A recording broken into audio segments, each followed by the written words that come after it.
Hi there, and welcome to today's episode.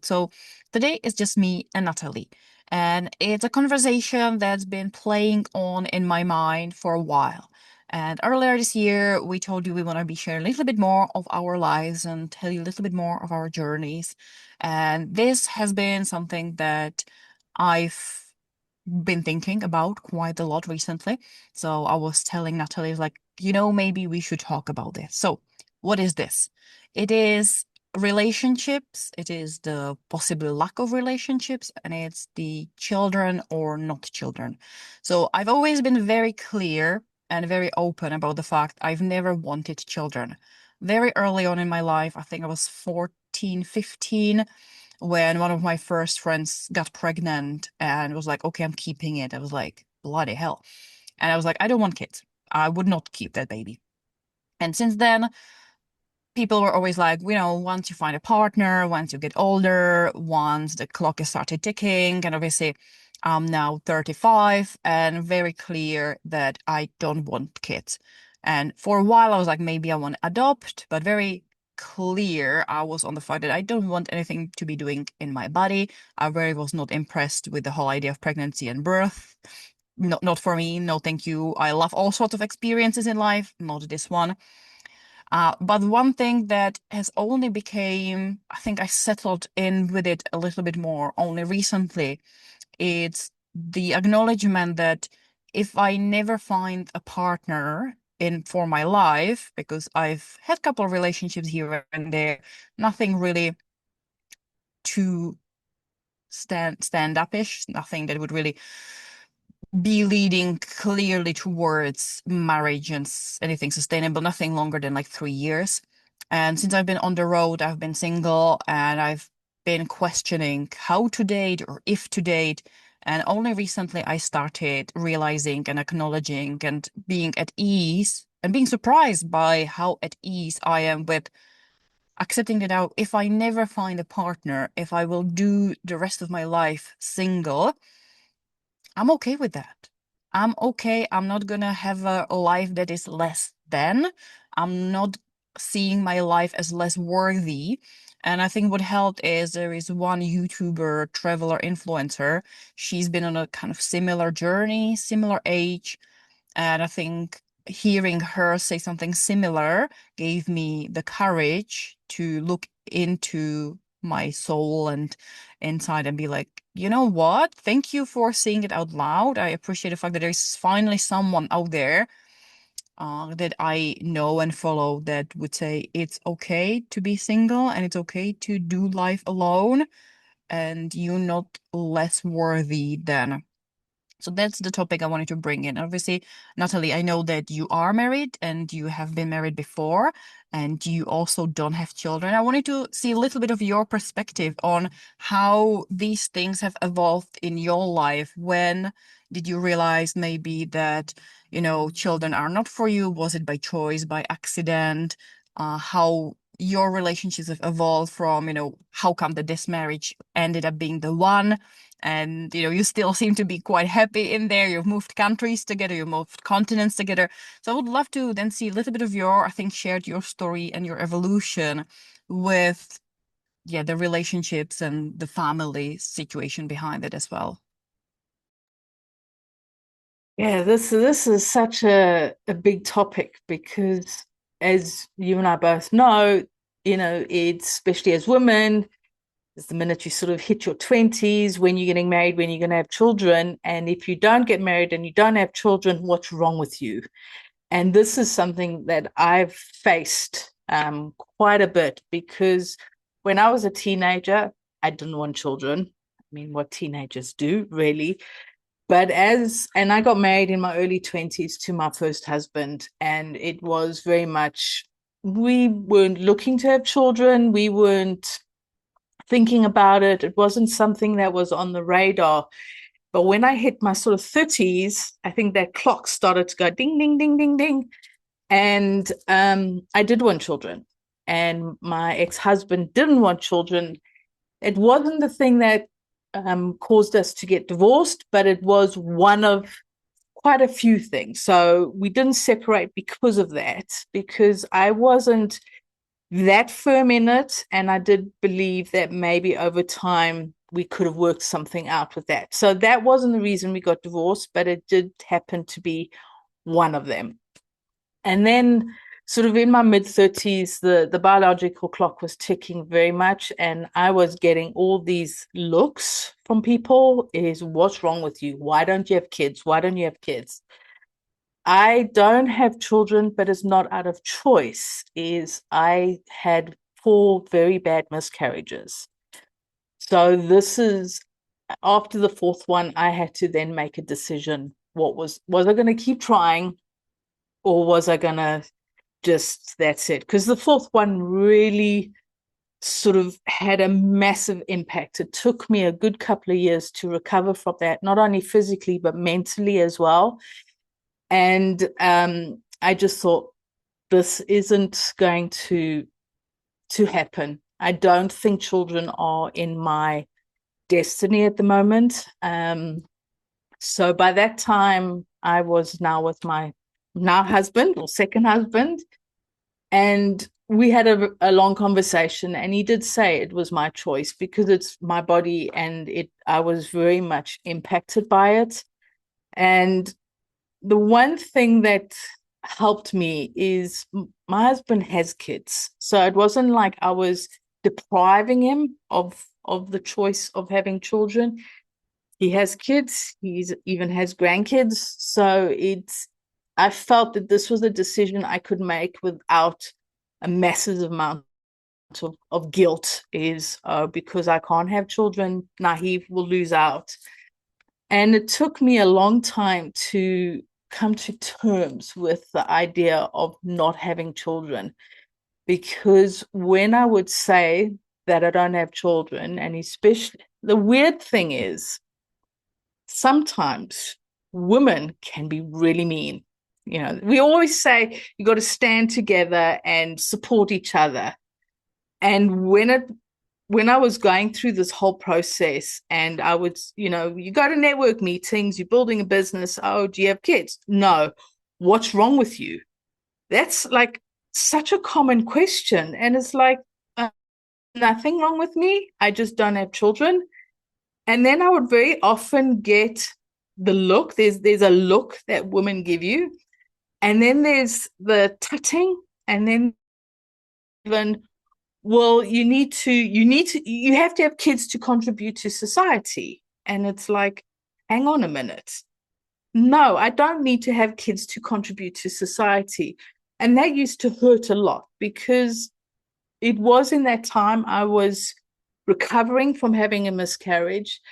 And I remember one day, this woman, she said to me, you have to have kids, otherwise you're not a woman. How can you be a woman without having kids, and how do you contribute to society? And I said to her, I've had four miscarriages, so it's not by choice. And I'm still really struggling with that.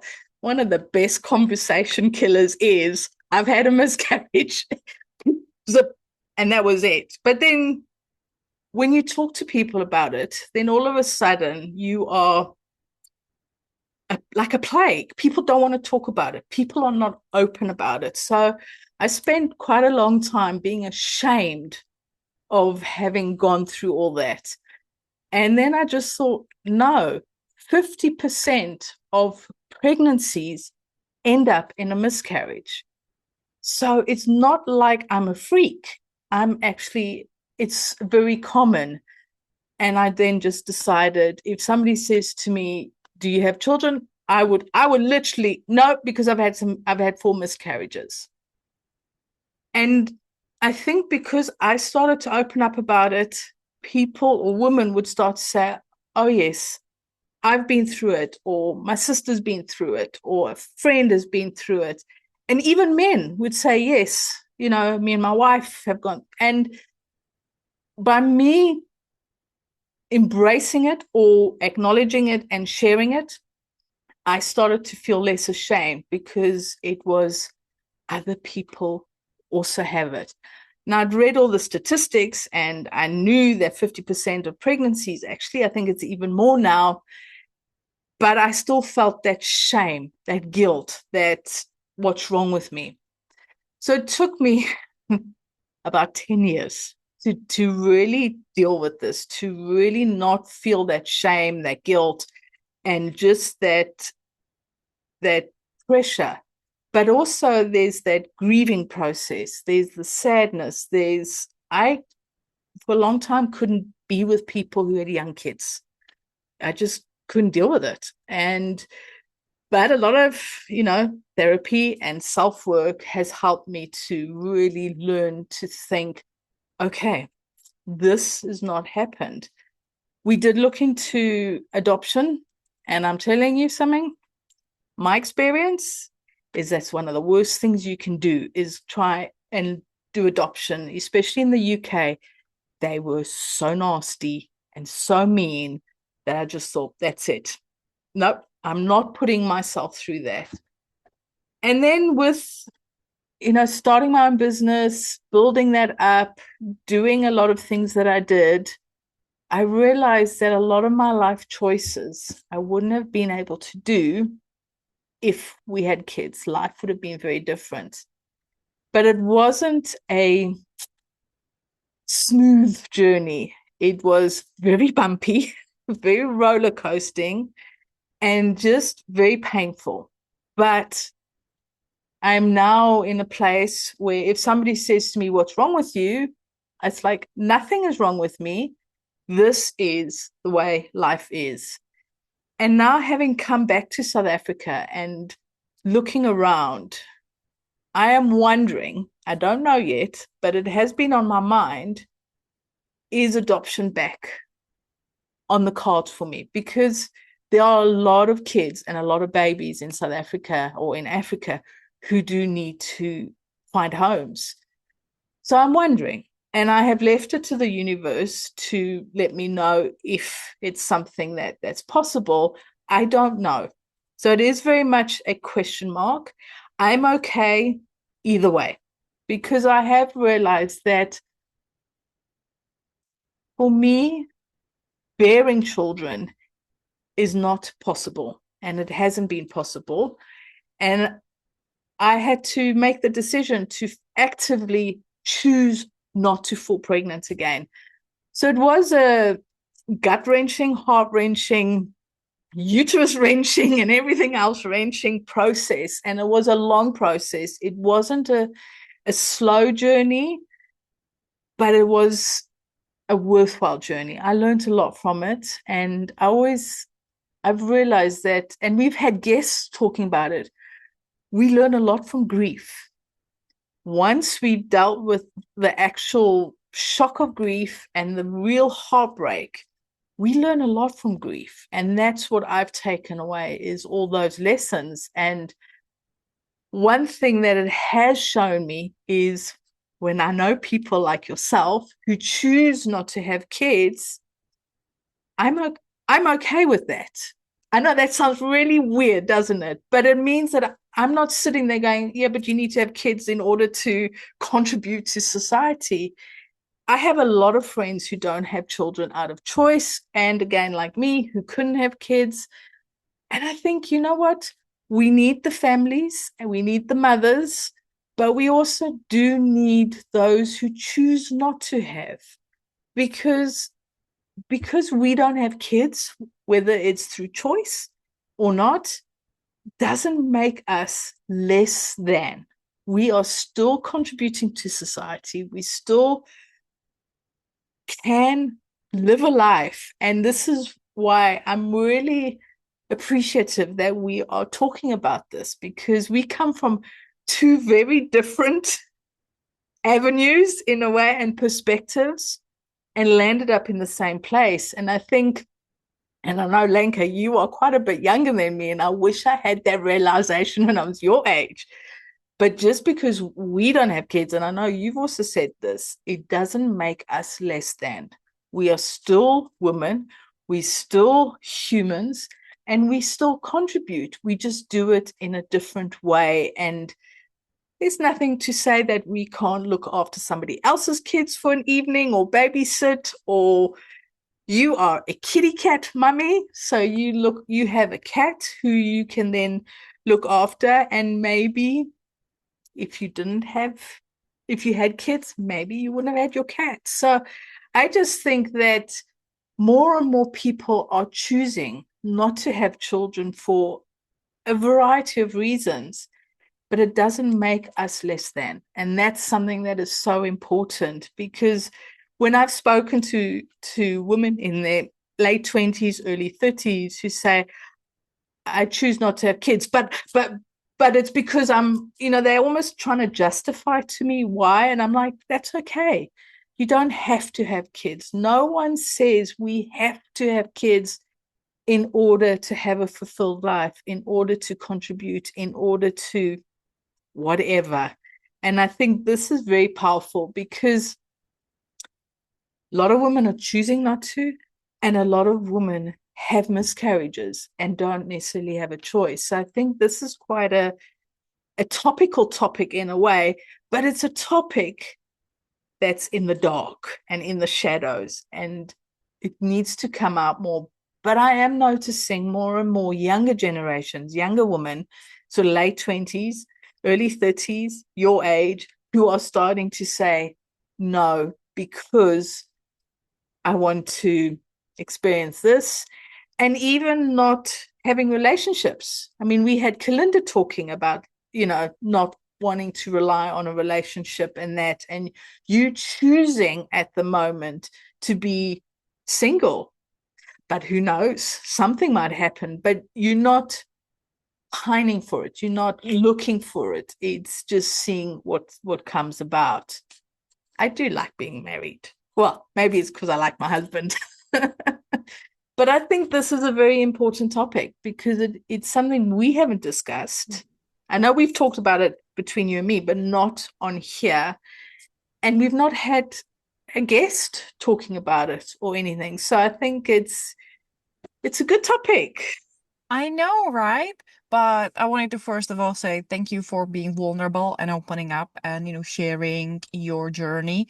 I think it is important for, as you said, to break this little taboo around the, miscarriages. As you said, pretty much every person I know that has kids has been through miscarriage, and people who want kids have been through miscarriage. So it is very common to go through it. And it should be talked about, it should be discussed, it should be normalized. I am very grateful for my experiences as a young adult, as growing up.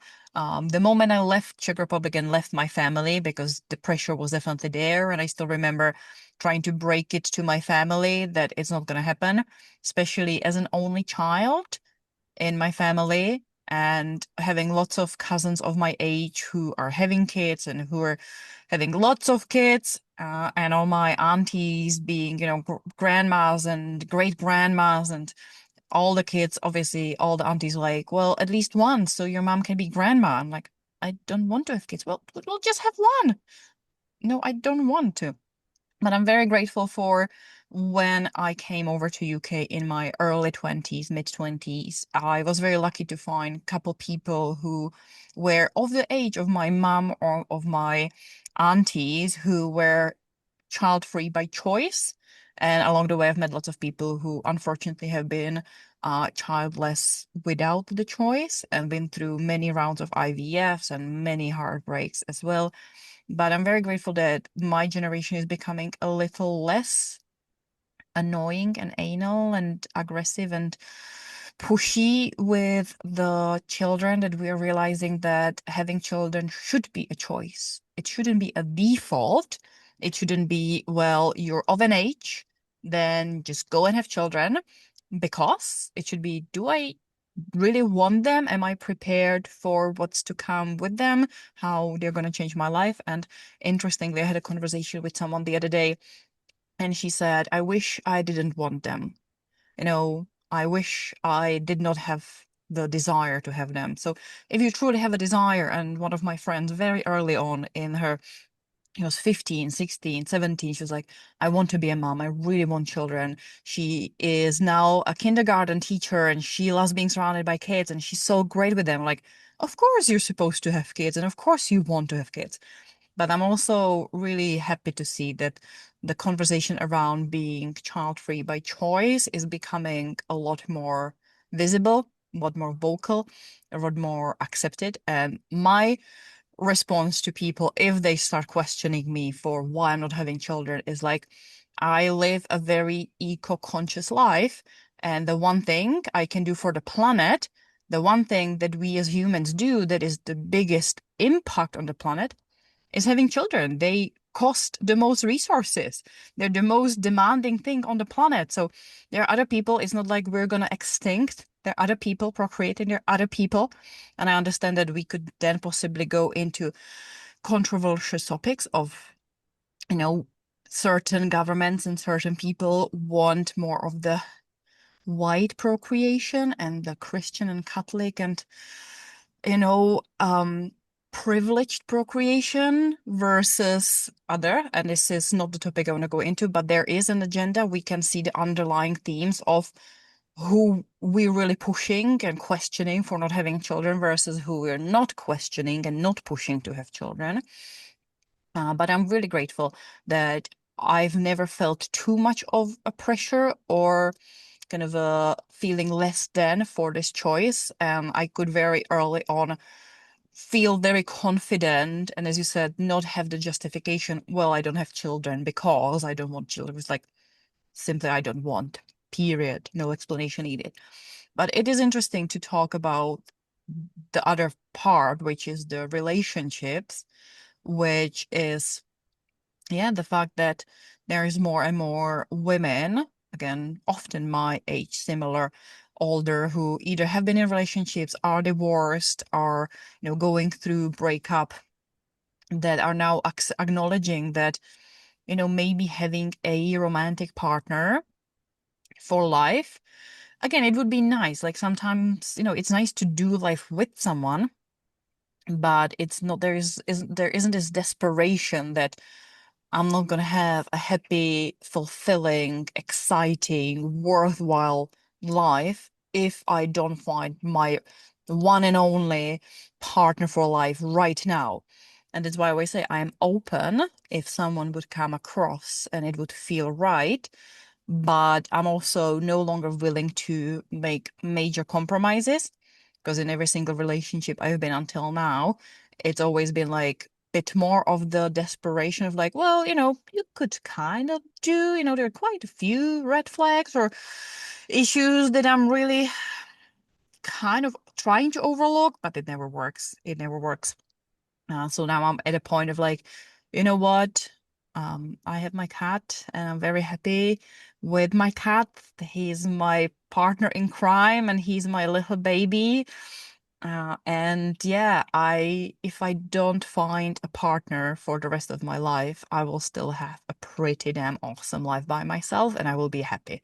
And I think there is a very interesting mindset around that. Again, it's a choice. I think what we're talking about in today's conversation is the power of owning our choices, of really being conscious and being at peace with the choices we're making.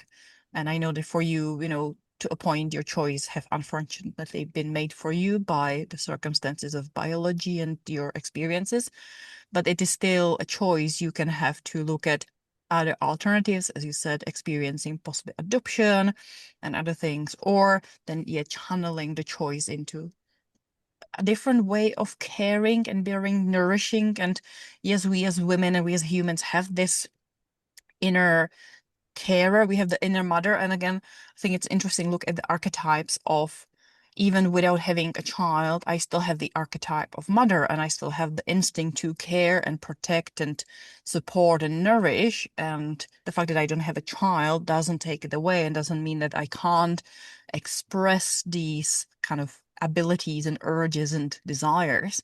I can do it with a cat. I can do it with friends. I can do it as an auntie. I can do it as a professional. We can channel our love into many different formats.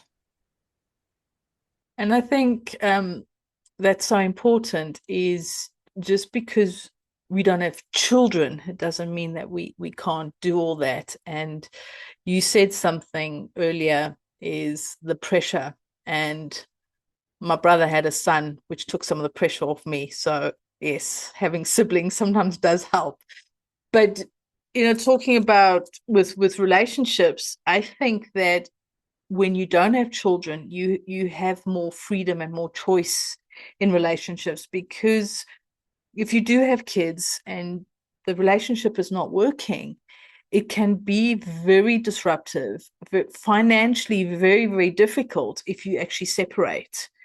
Whereas if you don't have kids, it can be easier. And I think also is not having kids, or maybe it's because I got older, is I expected more from my relationships. And like I said, I've been married before and I've had relationships between my first and second marriage, but I knew what I wanted. And I then chose to want something more equal, less compromising, and just that more. Whereas I see a lot of friends who have young kids who are not happy in their relationship, but when they've thought about leaving, the financial implication has been so huge that it's like, okay, I've just got to wait until they leave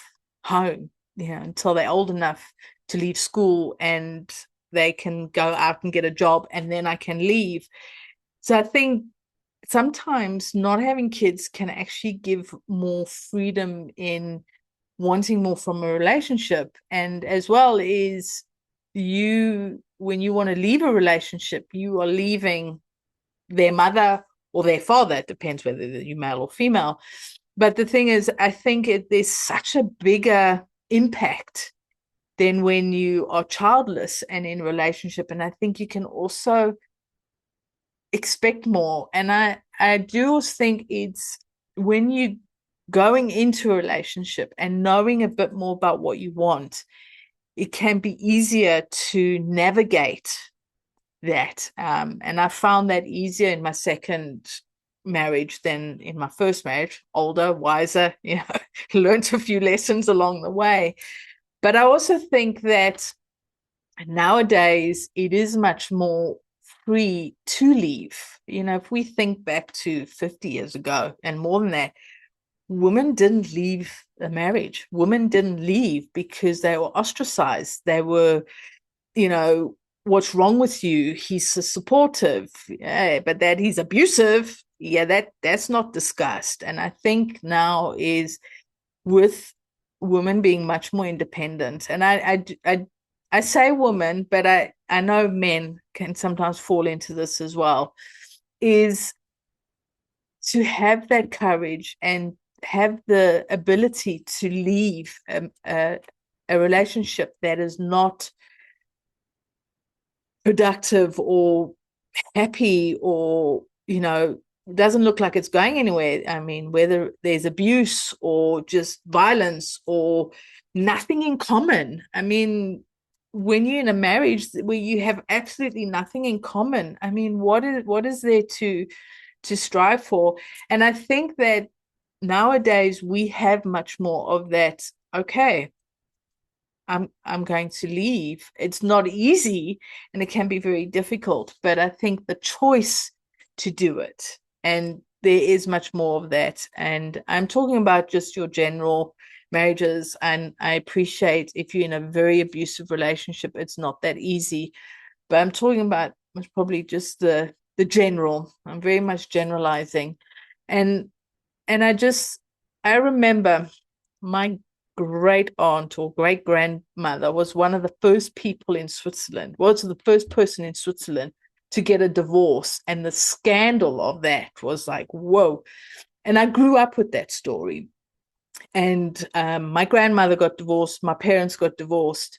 So even though I grew up with that, I think it was my great grandmother, was the first person in Switzerland to get divorced, that the scandal of that, but the generations afterwards, that by the time I got married the first time, it was like, you don't have to stay with them for the rest of your life. You are free to leave if it doesn't work. It's quite a random conversation to have when you sort of doing a wedding dress fitting and things like that. But it always gave me that freedom that if it doesn't work, I can leave. I do have the choice. And I think that is something that a lot of people don't take advantage of. A lot of people don't acknowledge that we are allowed to leave. We can choose to have a partner who respects us.